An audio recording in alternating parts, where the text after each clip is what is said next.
So, if you have the chanting book, let's do a small chanting for about 5 minutes.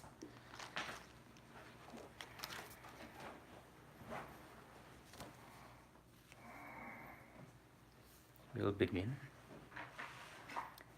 Namo tassa bhagavato arahato samma sambuddhassa.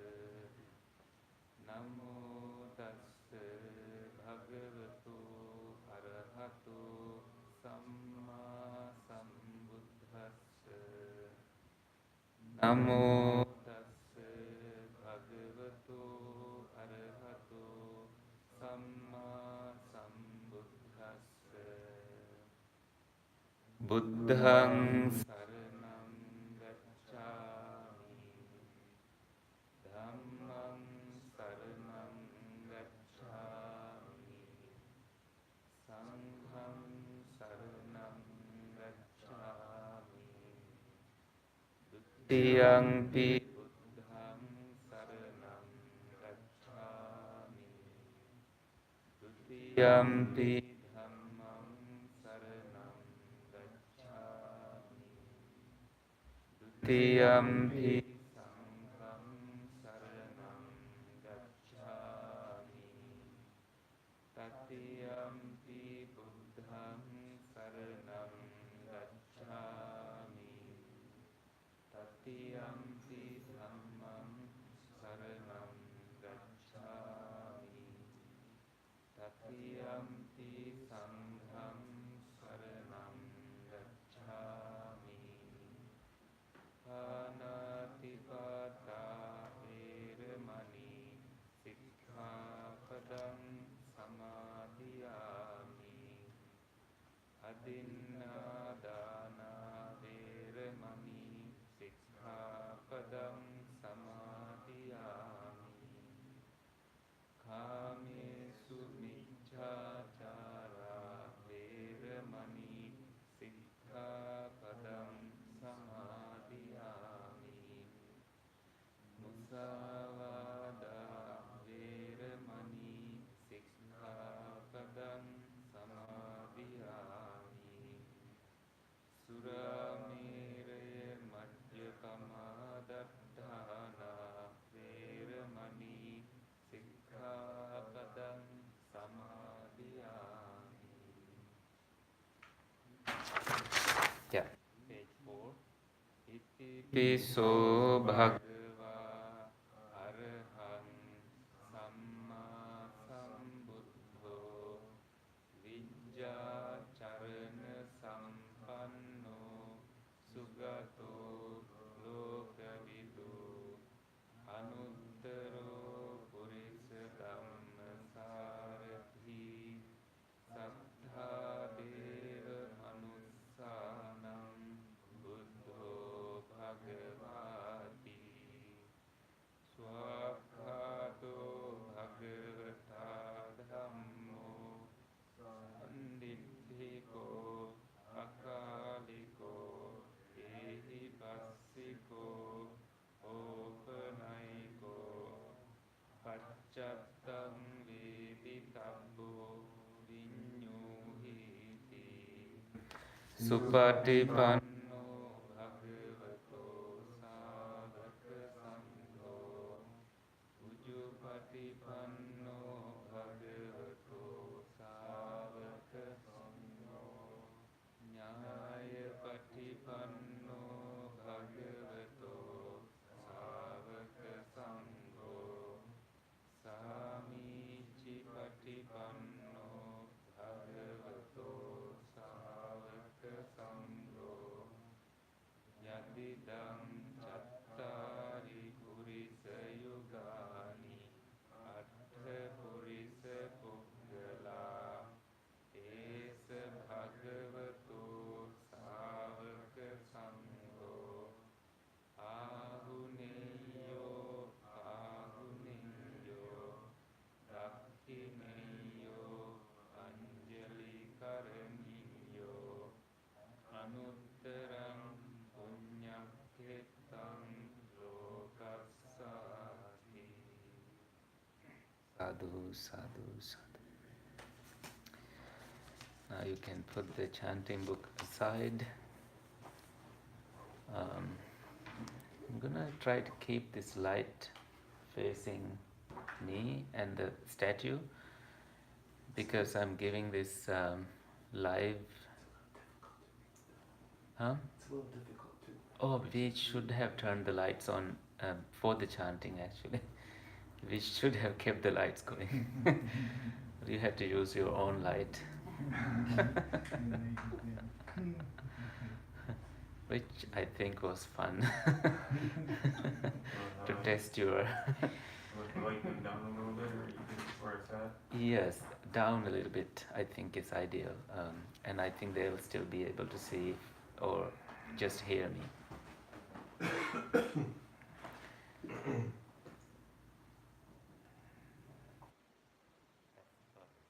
Thank you.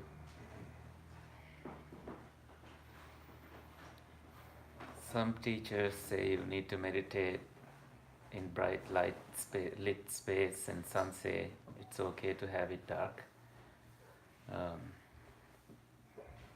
So I think the danger in meditating with no lights is that sometimes people fall asleep. But I think when you are tired, it doesn't matter whether there is light or not, you still fall asleep. So, heedfulness. You know the meaning of it? Heedfulness is important, which the Buddha says is really critical for you to maintain clarity in your mind. Heedlessness is similar to carelessness. So, in this session, in this guided session, I invite you all to focus on luminous aspect of the mind. And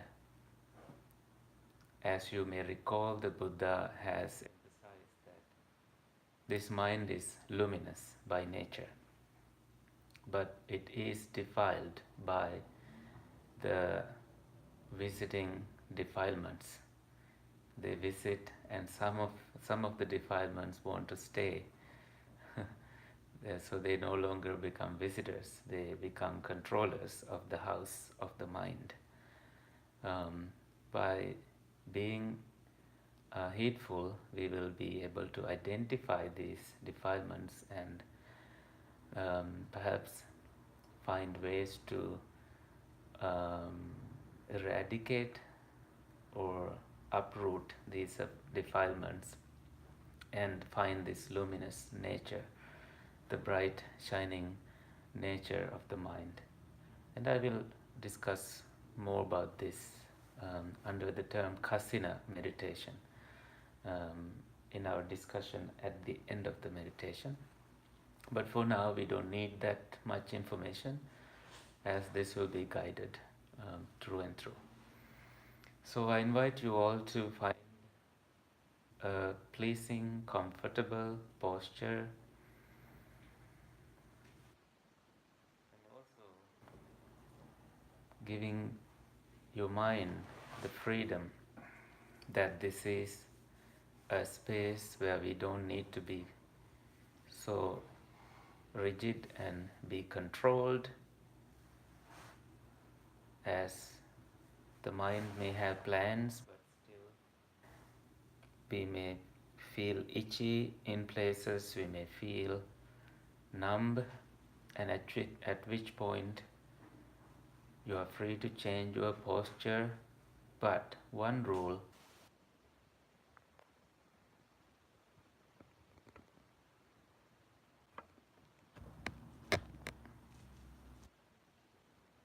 you may do so with a quiet attitude. When you change postures, you will be as quiet as possible. So you are actually respecting fellow meditators, fellow yogis in this space.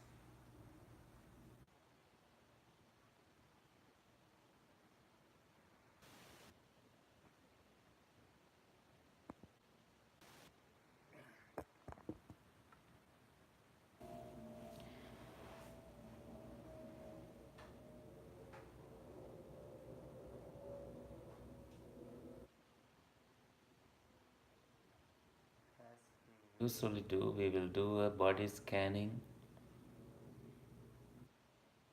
to ground ourselves in the space, and you can do it on your own pace, taking one step at a time.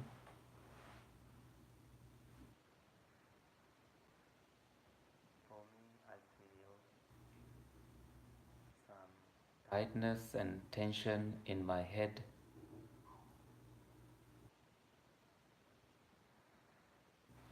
as if I'm doing multiple things at a time,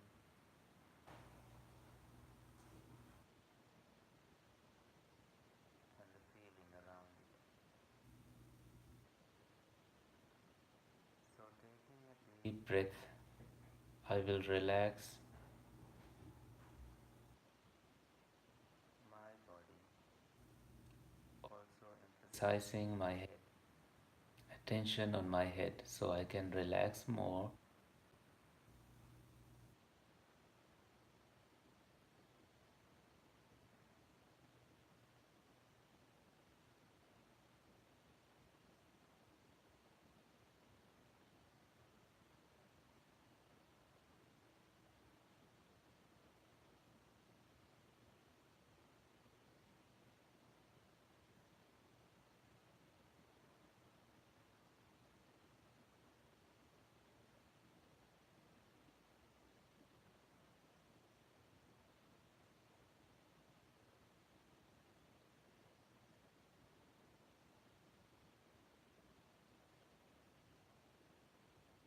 Back of my head, my face, and focusing on my neck,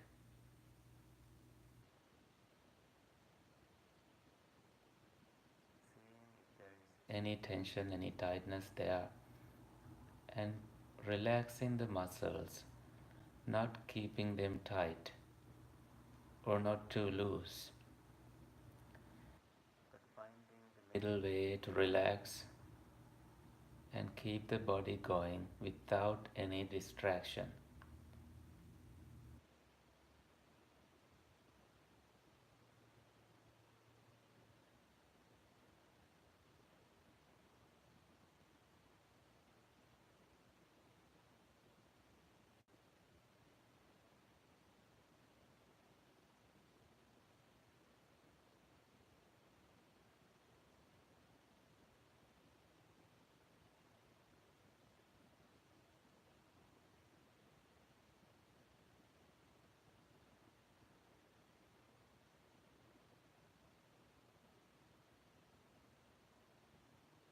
Feeling calmness in my head area, so I can go further down to my shoulders.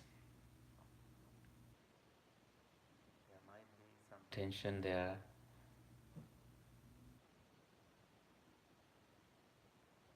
down to my arms, my palms, and fingers. I'm letting them be as I feel that they are already in position. I do not find any need to change their posture, their place.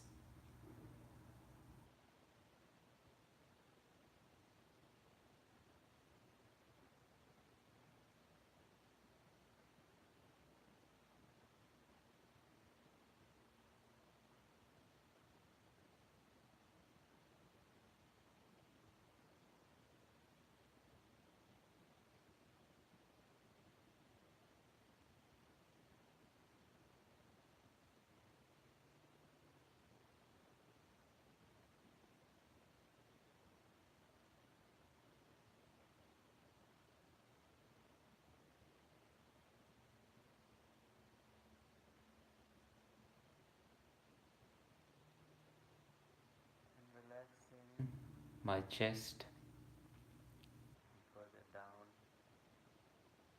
my abdomen, and straightening my back,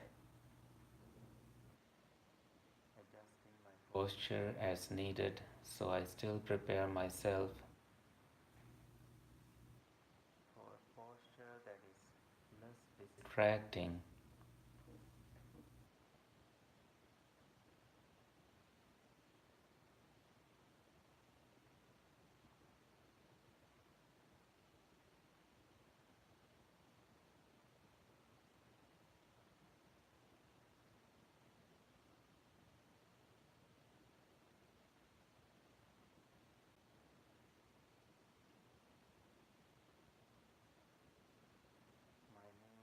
My thighs, shin bones, ankles,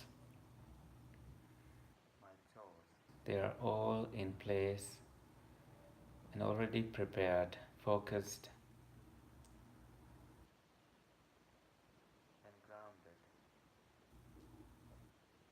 There is some numbness that I'm starting to feel, but I make sure my blood circulation is normal, not blocking anywhere, so I can stay quiet with less distractions during this meditation.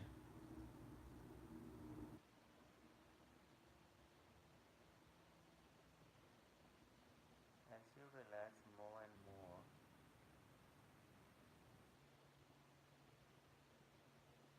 imagine the luminous nature of your mind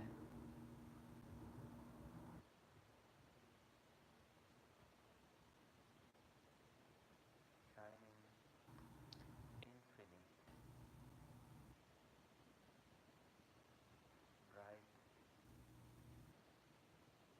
and sometimes colorful.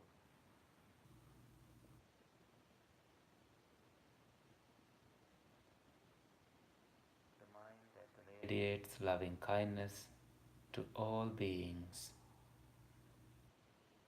Mind that radiates compassion to all beings.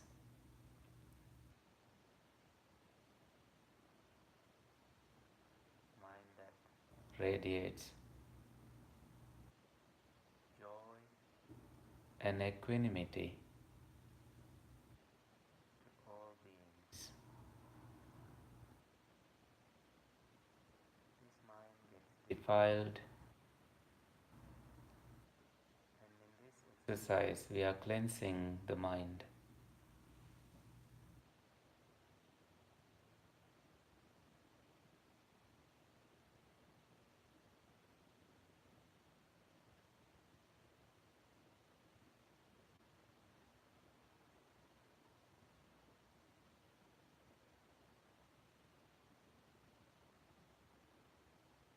As we hear sounds, we do not pay attention to them. They are just regular sounds, nothing to do with us. So we become free from hearing. Having closed our eyes, we are free from seeing.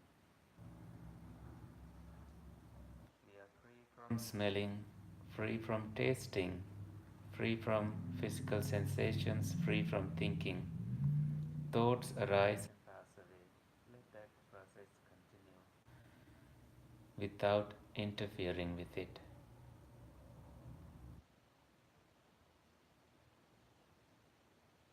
We are entering samatha meditation, meditation of tranquility,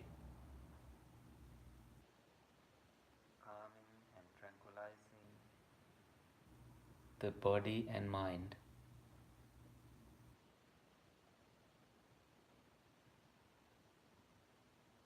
finding stillness even in our mind, entering samadhis, absorptions in forms of stillness, levels of stillness.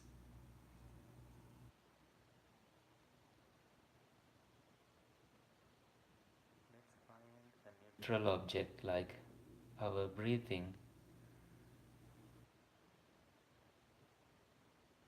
Breathe in mindfully and breathe out mindfully.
out, feeling the process of breathing across and in every place of your body. Mindful and alert.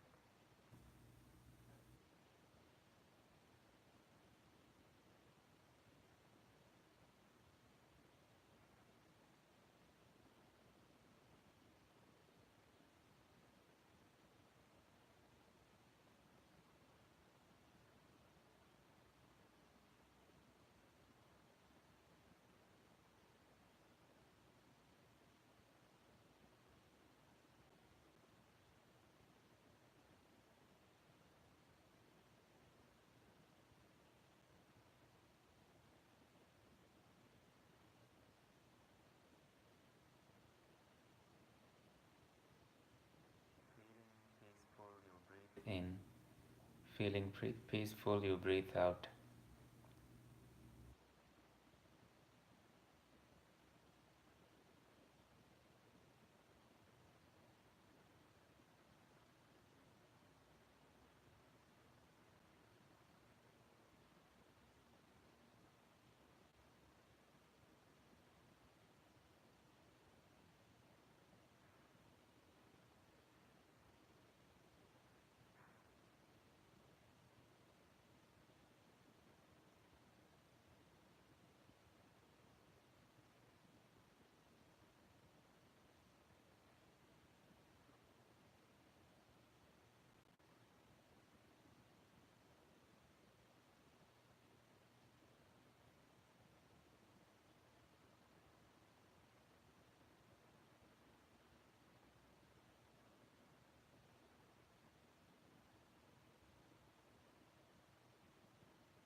restlessness, there is no need to fight. Stay with your process, breathing in, breathing out, tranquilizing bodily formations. That means tranquilizing in breath and out breath, letting it disappear and allowing stillness to make space in your being,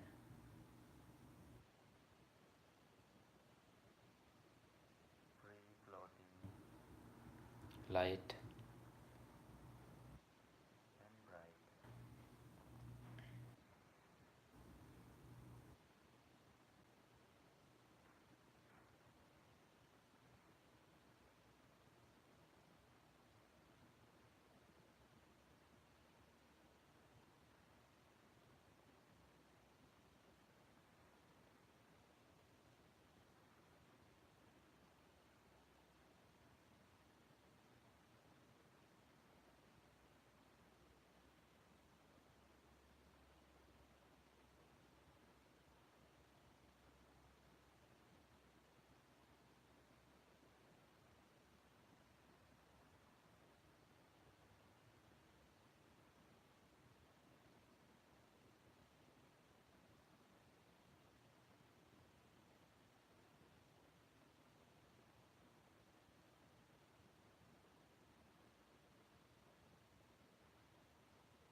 Please expand and fill this room and continue filling the space in the center and beyond.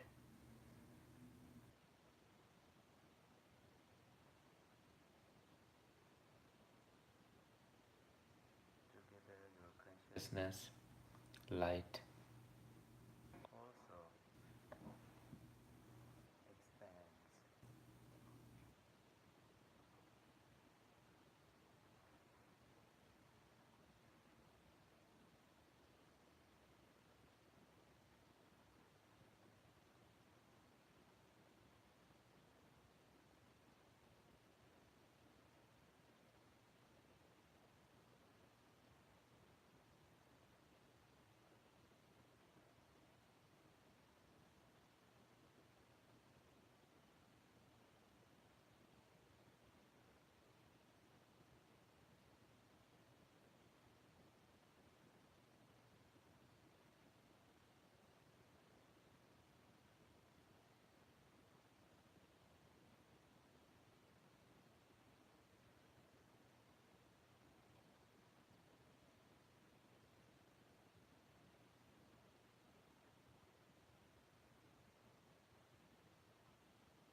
Just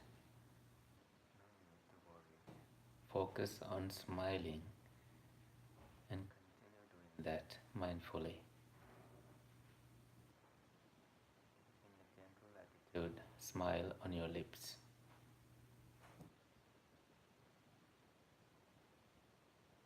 If you're still focused in your body, you're free to go beyond. The space is infinite.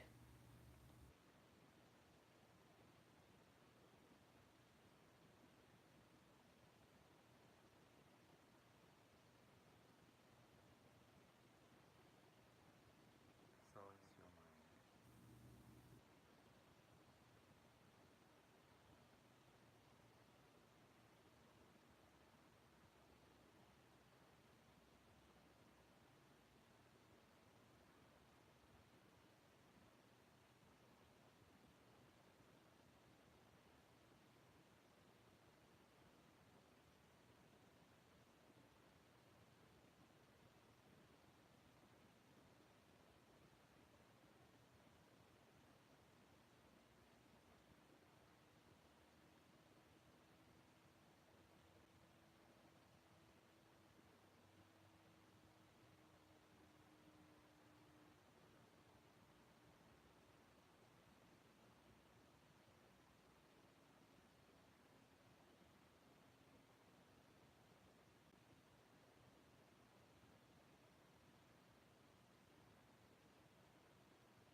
the gong, the bell near me, I invite you to conclude the meditation.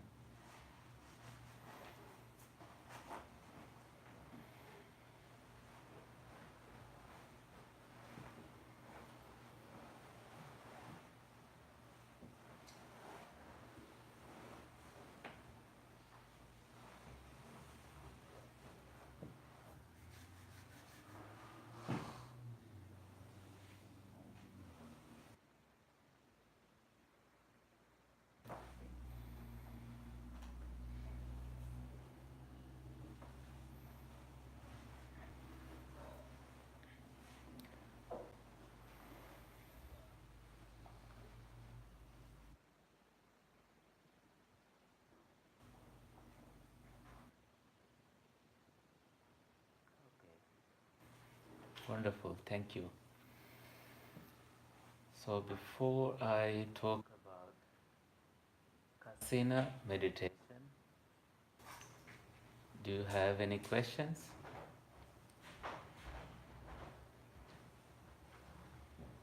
And it is actually subject is this meditation techniques.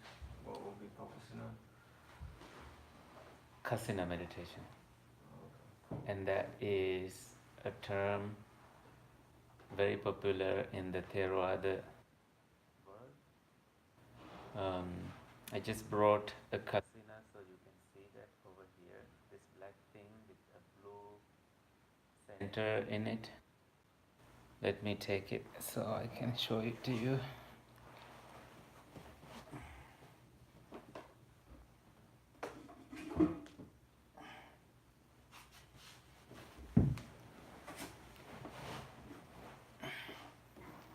This is called a kasiṇa.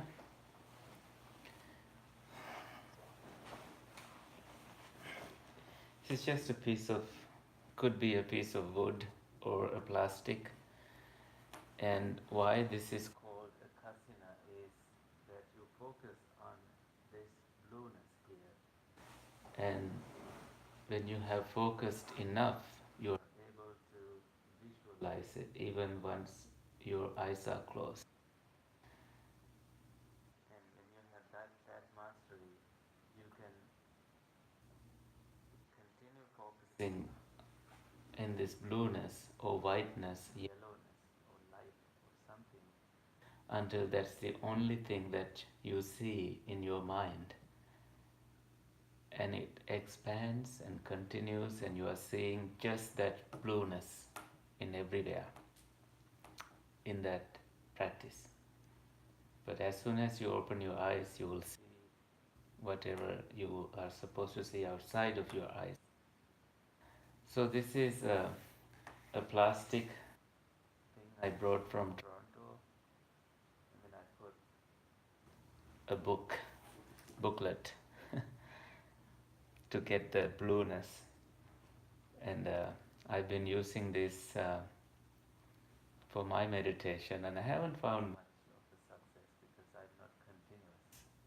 I've been traveling and getting busy with other things. But this is something that people do in Theravada countries, and those who get to know this practice, some people, really just fall into it. They're like, oh, this is all I needed to know. Because they find it hard to focus on breathing or anything else, but they like visualizing things. In our last retreat, we had at least 3 meditators, Sri Lankans. And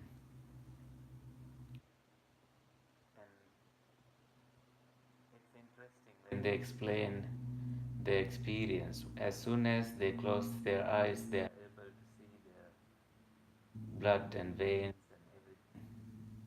So they are good at visualizing things. I know I'm not really good in that aspect. I don't see anything like that.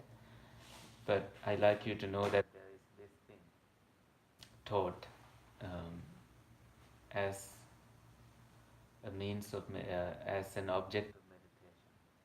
There are 40 objects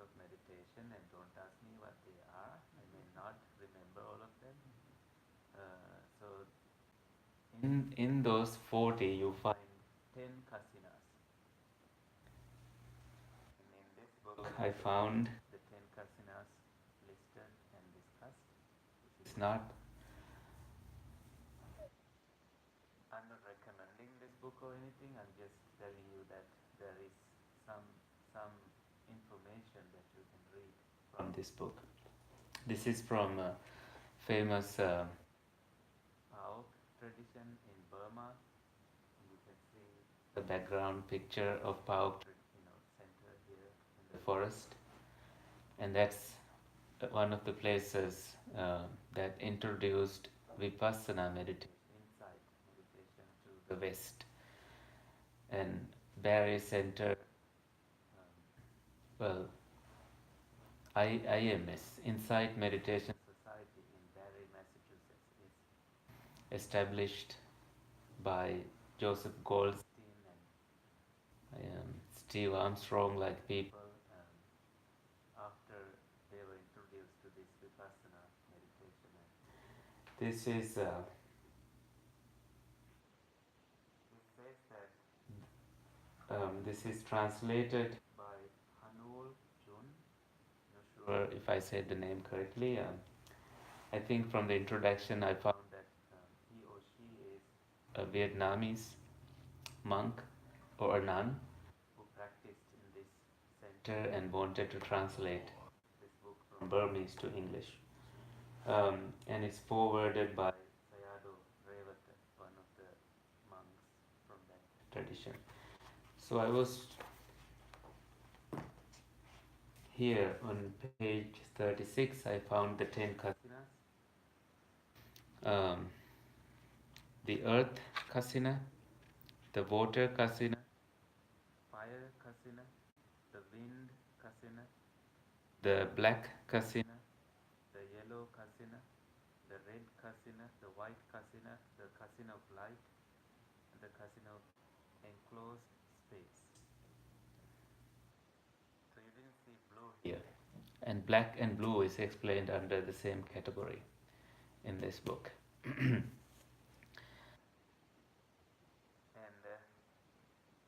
according to them, they say they practice color kasinas, starting with the white kasina and then proceeding to the blue or black. See, you find blue there. The yellow and the red. And then you start with earth kasina, fire kasina, water kasina. In all these, what you are actually doing is focusing on one of these. So, kasina generally means whole or an object of meditation. So you are focusing on this blueness and seeing blueness everywhere at the end, and that is a state of mind that's very hard to achieve. But once you get there, it's malleable, and it allows you to do anything that you wish to do with that kind of a mind, even to be skilled in psychic abilities. This is, they say, the easiest path, and I'm yet to find these things in my practice, so I cannot really uh, be sure about all these teachings, but we are all experimenting and experiencing different meditations and wanting to discover a little more. So Kasina is Kasina. Not, it sounds like CA, but it's KASINA. Is how it's spelled. So I invite you to find out more about it. And it says in the book that when you focus on white kasina, you can just focus on a piece of white paper or your bones. I don't know how you do that, but I think it's just a visualization exercise. Because bones are usually white. Or you take a piece of white cloth and focus on it, visualize it once your eyes are closed, and every direction you look, you still see that whiteness, and then you expand it and spread, you'll focus on that expansion until you are seeing just white in every corner, um, inside of your mind, not outside. um, K. Kasina, Okay. meditation. Well, if you don't just put meditation in there, you will find a girl's name or something. Some celebrity or someone. It's a pretty name.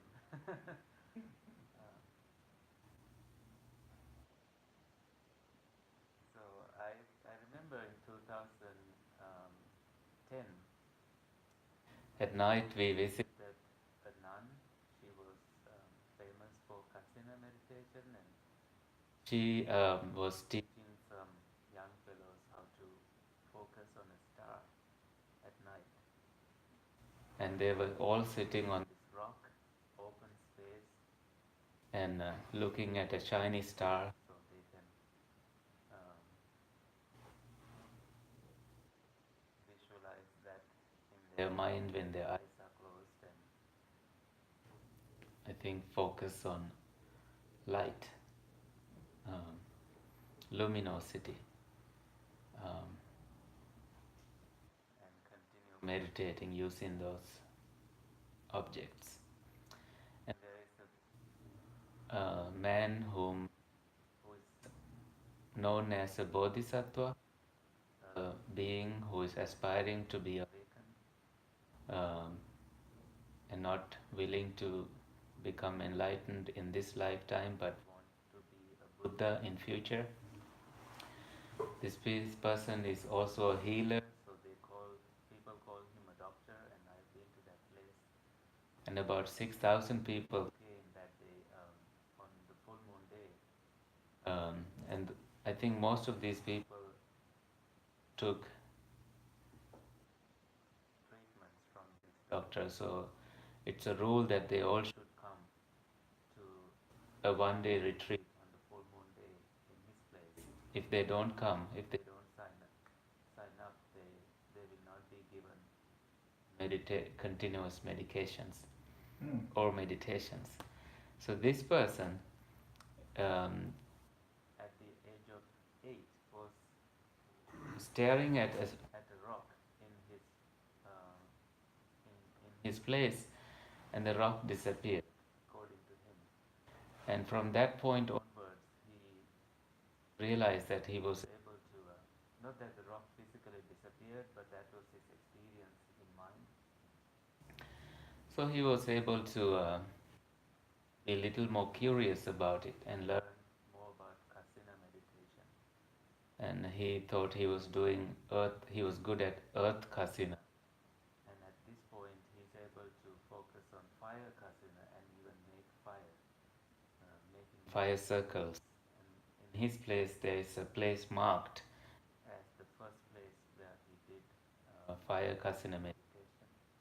And one of my friends, really wealthy person, he went to. He's a continuous visitor of this place, and even he videoed this person making fire through his meditation. So these are ways that people become inspired, and then you get a huge number of followings.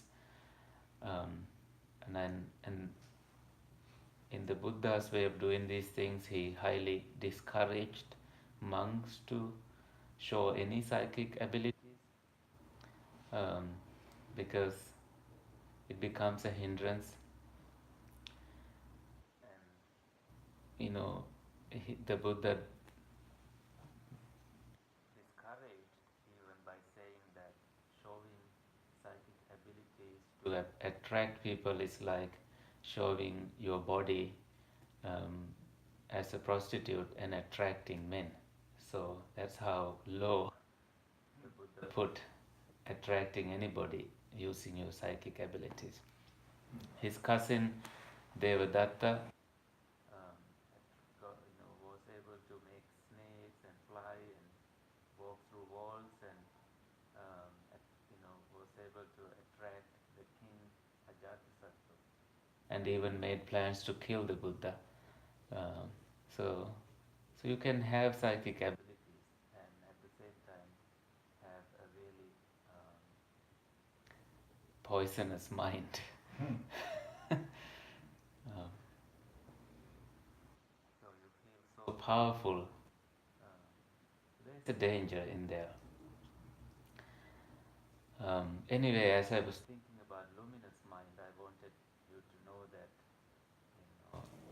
this mind, the Buddha says, Pabassara midam bhikkhave chittam tanchako agantuke upakkilese upakkilitam. So, Pabassara means luminosity, shining. Idam chittang, this mind. Bhikkhave means monks. Monks, this mind is luminous. Tanchako, that too, agantuke upakkilese. From visiting defilements, upakkilita, it is defiled. So that's how he saw the luminosity and the clouded nature of the mind. And some people tend to say that babies are pure in their and they have this luminous mind, and I don't agree with that because they get angry if they are not fed. uh, if you pull things out from them, they don't like it. So you can't tell that they have that undefiled mind. It is defiled, but it's not informed by the worldly defilements in the world. So it is catching up with defilements easily. So that you cannot tell that the baby's mind is that pure. If you intentionally cleanse the mind and find this pureness, cleanliness, you are able to maintain it for some time because you are mindfully and with attention and intention you develop that kind of a state. And for more details, I invite you to read online or there are information online and find more about kasiṇa and also bring questions when you come next time.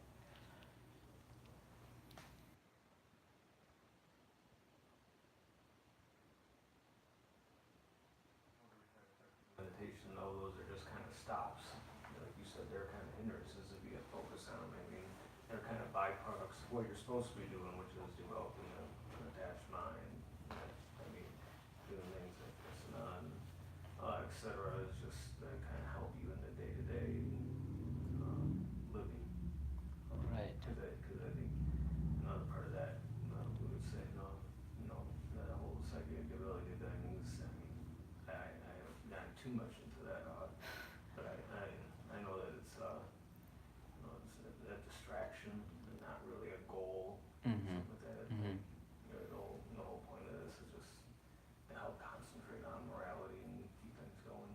I think that's a really brilliant way to look at things. Like today I was taking the birds out and I realized, let me test my practice. They are in the cage, they don't have the freedom to land on any trees, but they are rescued birds and they get frightened easily. So I had to really hold them, hold the cage gently and give them some sunlight and watch them and bring them back into the same. Of course, I do not wish to keep them inside, but Bhante Sankecharlasan also want them to get into trouble outside, be eaten by vultures or when it's cold outside, because they don't have the experience in the outside world. So he has that kind of protective attitude about them. So that's where I was testing my practice. Like, I should be really, really careful. These little beings, get frightened easily. felt loving kindness, compassion. So I think in day to day life we experience these moments, and how gently you should walk when you walk by someone's house or a room.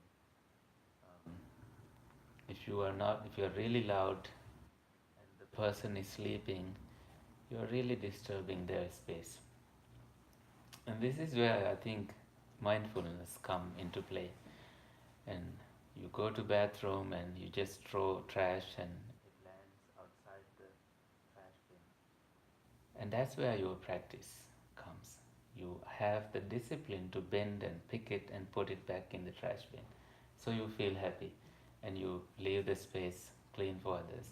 Without having basic disciplines, there's no use of doing any of these practice. No use of us teach or anyone teaching mindfulness to anybody. So, yes. Psychic abilities and all that comes later, or for people who are really interested or find it easy to practice those. So in teachings we find that the Buddha is teaching about anybody being able to achieve these goals. He's not saying that it is a must that everyone should go through these levels, but he's giving an option for people who are interested in that kind of practice to pursue that kind of practice and see if it is working for you. And when you go to meditation centers where they do 7 days or 14 days or 3 month retreats, these kind of discussions are very um, frequent in those places. People get into these states and they come to interviews and they report about their um, whether they are reporting a true experience or an imagination is up to the teacher or up to the practitioner. But somehow, for anyone who is doing any practice continuously, they get into some places, um, and they are interesting places to experience. This is why at the end of 7 days, they say if you really feel like you are enlightened, they say go live with your family. So you will find out from how they feel about you. So This straight. The Buddha did not oppose those people who do have. he did not. Oh, okay, okay, because some people just naturally have. Yes, Yeah. like visiting patients in Brigham and Women's Hospital, I met a cancer patient who is I can't give the details, but who is a karma reader, and so she says, you are a monk. You should be able to do this. I said, I can't. You can, and I'm glad you are able to, but I cannot. And she told me, just focus on the light. Tell the light that this is what you want. You will be able to do it. But I said, well, that's how you are doing it. I just don't get it, I said. So some people, anyway, do have those skills because of for some reasons it comes to them naturally. Yeah. What the Buddha discouraged is to attract people for personal benefit by using these. Oh, okay, That's a different path. okay. Uh, just imagine, like, if you fake that you have psychic abilities, you have to live the rest of your life proving that you have psychic abilities. That's such a big hindrance. Is there a way to, get the psychic abilities if you're not naturally gifted in that? I think yes, for anything, you are learning um, to become an auto engineer. Is there something like that out there? I would say it's probably more like me trying to learn how to play the saxophone. I can actually study and learn how to do the Right. notes and stuff. Cold training, it comes to playing the saxophone. Yes, but you will be better than me, who will never do it. So Bhante Sankich is reminding us that he needs all your emails because you had written your email in that piece of paper and he tried to enter those into email, but he does. We love some letters or something because of different handwritings. They have different beauties in those handwritings, and so beautiful, but we can't read them sometimes. So, so please, as you exit, enter your email. So in case we travel on some Wednesdays, we can inform you that we are not doing a session on that day, so you don't have to come and ring the bell and leave disappointed or When leave is happy. meditation? Next Wednesday? We are doing the meditation next Wednesday. Oh. As of now, I don't think we are planning. In case. Sometime they have to cancel. Oh, That's all. Yeah. So I think if I have your email in the sutra class, but please also enter this into the meditation Wednesday meditation group. Have you been able to pick up the birds yet? I can't pick them up. Never they just fly away. Sakiche can pick them up.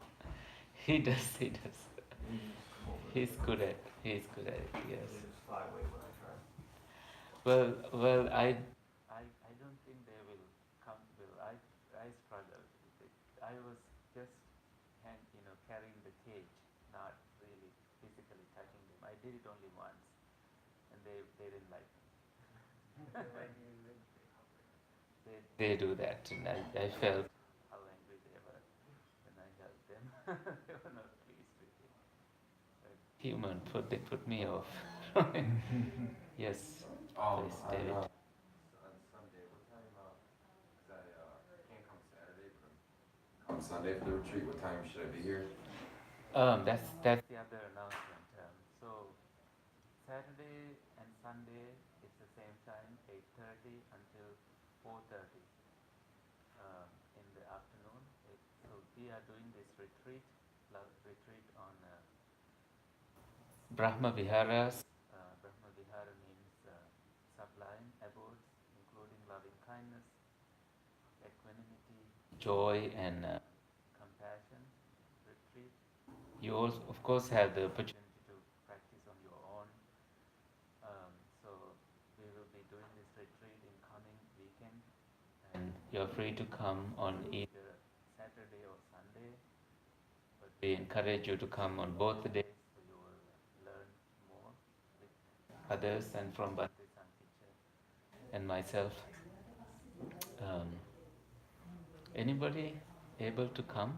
Yeah. So you are coming. You're coming. You're coming. I can come Saturday, but I work Sunday. Okay, great, I may come Sunday. perfect. So All this information is on the webpage? yes, yes, on the web page. I roughly coach my daughter's soccer, so Saturdays kind of out. Enjoy your soccer meditation.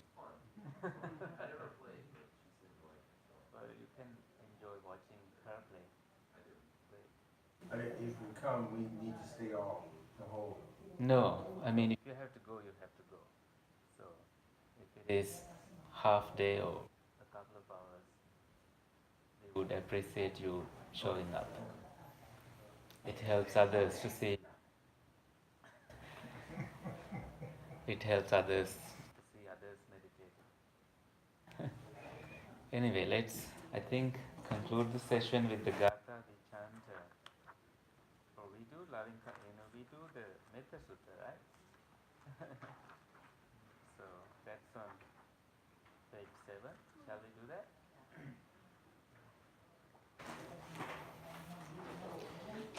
This is what should be done by one who is skilled in goodness and who knows the path of peace.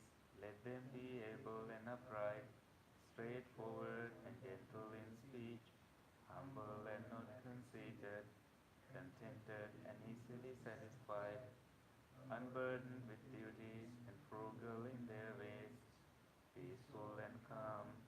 wise and not proud and demanding in nature, let them not do the slightest thing that the wise one later reprove, wishing in gladness and in safety.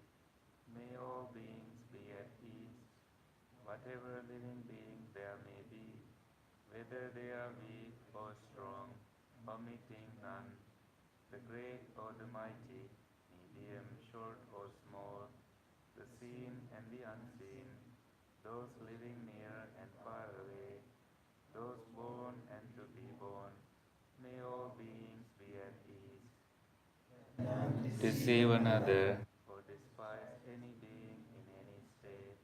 Let none through anger or ill will wish harm upon another, even as a mother protects with her life her child, her only child, so with a boundless heart should one cherish all living beings, radiating kindness over the entire world, spreading upwards to the skies and downwards to the depths, outwards and unbounded, free from hatred and ill will, whether standing or walking, seated or lying down, free from drowsiness, one should sustain this recollection.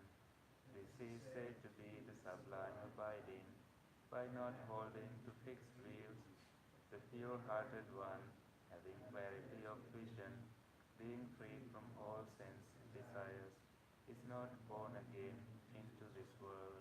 Sadhu, sadhu, sadhu. So, have a great rest of